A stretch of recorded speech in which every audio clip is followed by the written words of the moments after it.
মৃত্যু হওয়ার সাথে সাথেই মৃত ব্যক্তি বুঝতে পারে না যে সে মারা গেছে।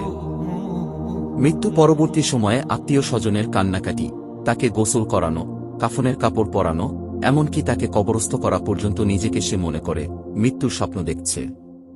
যখন তাকে মাটিতে শোয়ানো হচ্ছে তখনও তিনি স্বপ্নের ঘোরে থাকেন আর মনে করতে থাকেন এটি একটি স্বপ্ন। তারপরে সে চিৎকার করে, কিন্তু কেউ তার চিৎকার শুনে না। পরে যখন সবাই তাকে কবরের অন্ধকারে ফেলে চলে যায় আর সে মাটির নিচে একা হয়ে যায়, তখন আল্লাহ তার প্রাণ ফিরিয়ে দেন। সে চোখ খুলে তার খারাপ স্বপ্ন থেকে জেগে ওঠে। প্রথমে তিনি খুশি এবং কৃতজ্ঞ হয় এই কারণে যে তিনি যা দেখছিলেন তা কেবল একটি দুঃস্বপ্ন এবং তিনি এখন ঘুম থেকে জেগে আছেন।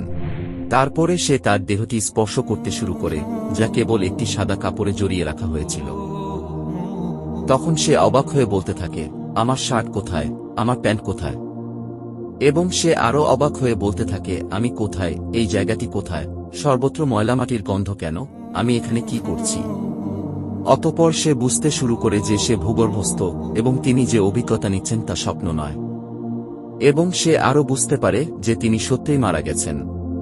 তারপরেও তিনি যতটা সম্ভব উচ্চস্বরে চিৎকার করতে থাকেন এবং তার স্বজনদের ডাকতে থাকেন যারা তার উপকারে আসতে পারে, কিন্তু তাকে কেউ উত্তর দেয় না।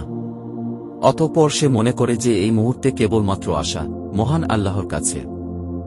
আল্লাহর কাছে ক্ষমা প্রার্থনা করার সময় সে কেঁদে ও মিনতি করে বলতে থাকেন, হে আল্লাহ, আমাকে ক্ষমা করুন, আমাকে ক্ষমা করুন। তিনি একটি অবিশ্বাস্য ভয় নিয়ে চিৎকার করেন যা তার জীবদ্দশায় তিনি এর আগে কখনো অনুভব করেনি। যদি তিনি একজন ভালো ব্যক্তি হন, তাহলে হাসি মুখে দুজন ফেরেশতা তাকে সান্ত্বনা দেওয়ার জন্য তাকে সর্বোত্তম সেবা করবেন।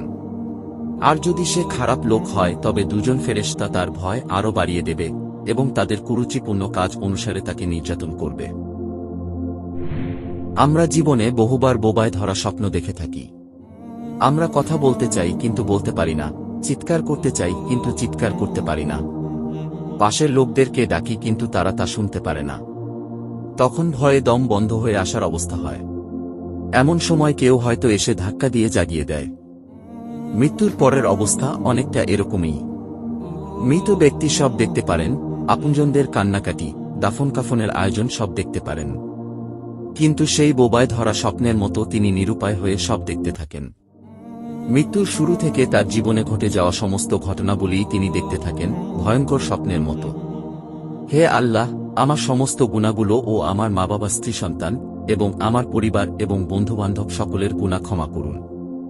হে আল্লাহ, যতক্ষণ না আমি খাঁটি ঈমানদার বান্দা এবং আপনার সাথে দেখা করার জন্য প্রস্তুত না হই, ততক্ষণ পর্যন্ত আমার জীবন গ্রহণ করবেন না।